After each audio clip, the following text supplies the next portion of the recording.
મારા દરેક વાલા મિત્રોને જય શ્રી કૃષ્ણ. મારું નામ કમલેશ દવે, સાંવેદ આચાર્ય, સુરત, ગુજરાતથી. મિત્રો, આ વિડીયો જલ્દી થોડોક શેર કરવામાં એટલા માટે આવે છે કે મંગળવાર સુધીમાં આ વિડીયો લગભગ દરેકના પાસે પહોંચી જાય. તો મંગળવારના દિવસે અમાવસ્યા છે, જેને આપણે ભૌમવંતી અમાવસ્યા કહીએ છીએ.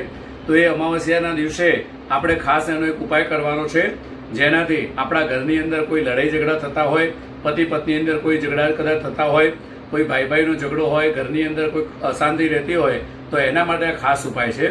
તો આપણે મંગળવારના અમાવસના દિવસે ઘરેથી આપણે તાંબાનો લોટો પાણીનો ભરીને જવાનો, મોટો જે દેઘડો, આપણે ગુજરાતીમાં એને દેઘડો કહેવાય છે, મોટો જે કળશ આવે છે, એ કળશની અંદર આપણે જરાક દૂધ નાખવાનું છે, એની અંદર મધ નાખવાનું છે, કાળા તલ અને જવ અને સફેદ ફૂલ, ચંદન એટલું મૂકી અને આપણે આ પીપળાના ઝાડ પાસે જવાનું અને ત્યાં જઈ અને ઓમ પિતૃદેવતાય નમઃ, ઓમ વિષ્ણવે નમઃ, ઓમ પિતૃદેવાય નમઃ આવી રીતે બોલતા બોલતા હાથને આવી રીતે રાખી અને અંગૂઠાથી પાણી ત્યાં પાડવાનું છે.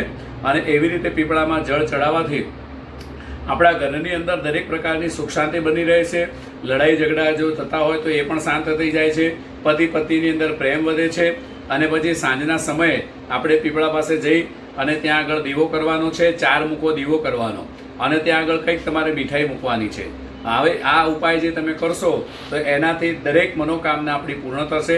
કારણ કે ભૌમવતી અમાવસ્યા એ શુભ હોય છે અને અમાવસ્યાના દિવસે જો તમે આ ઉપાય કરી લેશો તો ભગવાન તમારી મનોકામના પૂર્ણ કરશે અને દરેક કાર્ય આપણા સિદ્ધ થાય છે. બીજું કે એ જ્યારે તમે સવારે જાઓ ત્યારે નાહી ધોઈ અને જાઓ ત્યારે સીધા જોવાનું છે, પાછળ ફરીને જોવાનું નથી. અને ત્યાંથી જ્યારે જળ ચડાવીને પાછા ઘરે આવો છો ત્યારે પણ પાછા ફરીને જોવાનું નથી. એ વાતનું ખાસ યાદ રાખવાનું. જો મિત્રો આ વિડીયો સારો લાગે તો સબસ્ક્રાઈબ કરજો, શેર કરજો, કોમેન્ટ કરજો અને લાઈક કરજો. ઇન્સ્ટા ઉપર પણ ફોલો કરતા રહેજો. જય શ્રી કૃષ્ણ.